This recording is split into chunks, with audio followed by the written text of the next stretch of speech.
What's good, YouTube? So today we're gonna be reacting to Mr. Beast best tasty chocolate, guys. I've never tried this chocolate in my life, but I'm about to react to the video. So let's go get the video to 10K likes. Like, let's go. Let's just go, bro. Let's just go crazy on the video. Like, just go crazy. Let's go. Let's get it cracking. You've heard me say that Feastables is the best tasting chocolate in the world. And in this video, we're going to pull back the curtain, hide no secrets, and show you exactly how we make this and why it's the best. I'm taking you on a journey from farm to factory to show you exactly how Feastables chocolate is made. And stick around because later, I'm revealing a brand new Feastables flavor that you've been asking for. Chad, I've never tasted even a single bar of Mr. Beast chocolate, and he's releasing a new one. Like, what? How can I get my hands on one? Like, how, Mr. Beast?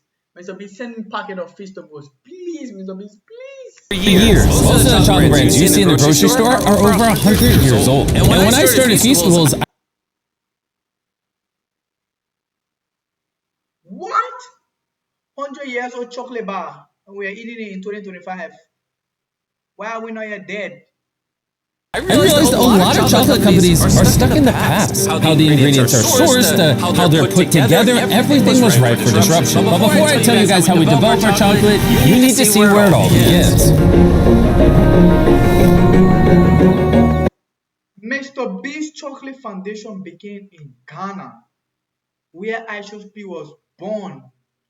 Ghana, Chad, Ghana. Wow. It all starts here, at our cacao farms. This is where your chocolate is born. Cacao pods grow right off the branches, off the cacao tree, and they take around 5 to 6 months to ripen.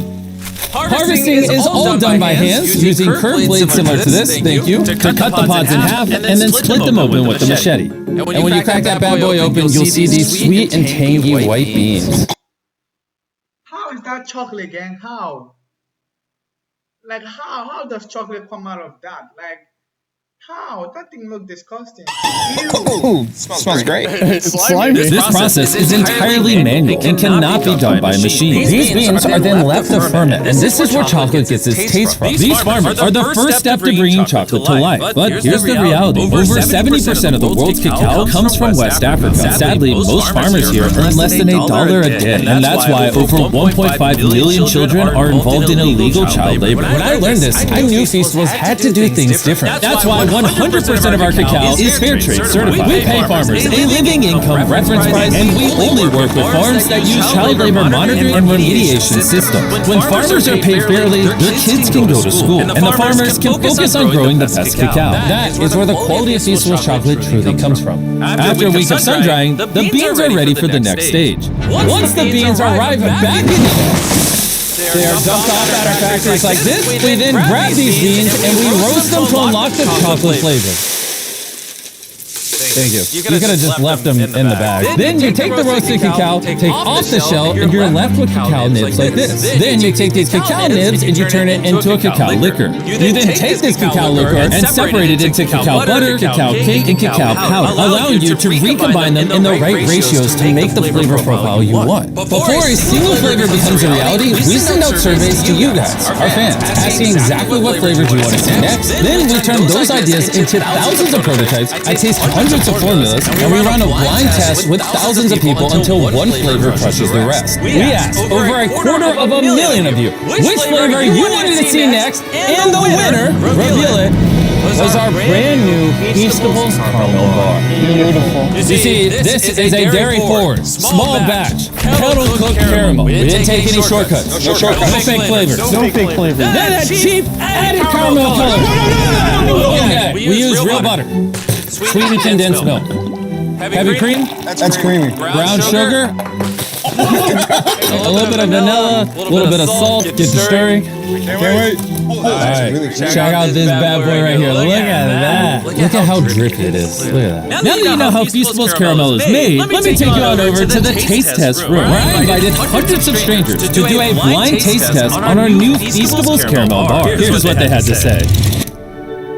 Chad, I know they will glaze Mr. Beast chocolate without them even seeing it. Like, gang, They will glaze this boy chocolate without them even seeing it. Trust me. Oh man, that's good. I really like the caramel on the inside. This is really good. The texture is great. The texture is nice and smooth. That's excellent. Really smooth. Deep and rich. I'm usually not a huge chocolate person, but this is actually really good. It's really good. I recommend you get your own. Can I take a bar with me? How does she know they are having extra bars? Like, gang, like, be for real. It seems the new caramel bar is a hit. And now, Carl is going to go to a factory and show you what's inside. I'm going to the factory. It's on the other side of America. On the other side of America. Your plane leaves tomorrow. You heard me correct. I said Carl and Nolan inside the factory, so you can see this bar come to life. You might not know this, but we're actually expert taste testers on a professional level. First, the boys must melt down 500 pounds of butter into a giant tank. That's a lot of butter. Pull. All right, ready? There it goes. We need new gloves. It's in my eyeball. That butter is transported into a giant kettle, which is then mixed with simple, high-quality ingredients to create our caramel. Now we're adding the rest of the ingredients to the caramel. The first ingredient is the real brown sugar. Yeah, get it all in there, buddy. That's what makes it so delicious. Here's the real butter. And we're also putting in real condensed milk and real creamer. Here's the real sugar. Everything's real. I get it. The kettle slowly cooks the ingredient, turning everything into liquid gold. Now the machine's going to mix it all up, and it's going to go into these chambers behind us to cook. Once the caramel is ready, it's poured into a massive kettle cooker, waiting to meet our chocolate. This batch is 500 pounds of caramel. Which equates to over 12,000 chocolate bars. That's a lot of chocolate bars. As the caramel cooks, the boys get to work on creating the rich chocolate that Feastables is known for. These are the chocolate wafers, and now we're going to melt them down to prepare the molds for the chocolate. Now we wait for the melting of chocolate to melt. When it's go time, both the caramel and the chocolate flow into the mold at the same time. And this is where the chocolate and the caramel combine. Once the bars have set, they head up into a cooling tower where they're chilled for about 20 minutes. Now that the bars are cooled, they get moved over here and thumped to get demolded. Did you say thump? Thump. I'm really excited to try our first caramel bar. Before they can be wrapped, every bar gets checked right on the floor. Maria here is part of the quality team. Her job is to make sure that the chocolate matches the weight and size of what we're going for. How are these ones looking? Check. Is that a good height? That's perfect. There we go. There it is. We did it. It's a perfectly shaped chocolate bar. These bars are wrapped at a pace of 160 bars per minute. And this is where the bars get wrapped and then boxed by hand. We're going to try our first caramel bar. Cheers. That's good. Yeah, this is my new favorite, actually. The people were right. We should have done caramel earlier. Before we ship out our boxes of Feastables, we swap for allergens, microbes, and because these bars are made in a peanut-free facility, we make sure nothing dangerous is in the mix. And once every test is passed, the boxes are loaded onto trucks on their way to a store near you. And there you have it, from our cacao farms of West Africa to our intense research labs. You've seen the links we go through to ethically source this cacao so kids can get out of illegal child labor and get into school. You've also seen how obsessed we are over the caramel and how we took no shortcuts. We do everything we can to make this chocolate bar as good as it possibly can be. So the next time you're walking through a store and you're in a chocolate aisle like this, you have a decision to make. Support the status quo, or buy a chocolate bar that tastes better, is better for the farmers, and better for you. Brand new caramel bars available at Walmart, Target, and Albertsons. Walmart. Do I have Walmart in Gambia, Chad? Do we have Walmart in Gambia? I don't think so, but I'm gonna look for this chocolate. I have to taste test it. Like, It's amazing. Go give it a try. bro, make me wanna buy it. I swear to God, I wanna buy chocolate. Bro makes me wanna buy chocolate, like, gang. Bro makes me wanna buy chocolate. Anyways, that's it for today. Make sure you guys like, comment, and subscribe. Bye bye. See you guys. Bye.